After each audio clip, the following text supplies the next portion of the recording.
నేను 30 సంవత్సరాల నుంచి హాస్పిటల్‌కి వెళ్ళలేదు. అసలు ఏ మందు బిళ్ళలు వాడలేదు. ఒకరోజు 2 రోజులు మంచం మీద పడుకుని నొప్పితో గానీ, జ్వరంతో గానీ ఎప్పుడూ ఒక్కరోజు కూడా ఇబ్బంది పడలేదు. అంత ఆరోగ్యంగా నాకు తెలిసి జీవితంలో ఇట్లాంటి అసలు ఏ జబ్బులు అందరి వలె కీళ్ళ నొప్పులు, షుగరు, బీపీలు, కొలెస్ట్రాల్, గుండె జబ్బులు రాకుండా హాయిగా నేను బ్రతకగలుగుతాను. ఎందుకంటే మనం తినే డైట్ హ్యాబిట్స్ అంత మంచివి.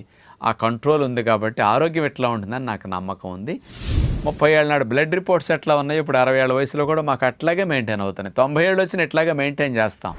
అంత మంచి అలవాట్లు ఇవి న్యాచురోపతి విధానంలో మనం ఆచరించేవి. కానీ నేను మాత్రం ఒక్క ట్యాబ్లెట్ వేసుకోవాల్సి వస్తుంది. అది నెలకొక్కటి. అదేంటో తెలుసా? విటమిన్ డి ట్యాబ్లెట్లు. ఎందుకు అంటారా? మరి నాకు షూటింగ్లు ఎక్కువ నీడపట్టునే ఉంటున్నాం. మరి ఆఫీసులో రోజు కన్సల్టేషన్స్, మీ ఆశ్రమంలో పనులన్నీ చూడటం కోసం మీటింగుల వల్ల ఏసీ రూముల్లోనే గదుల్లోనే ఉండాల్సి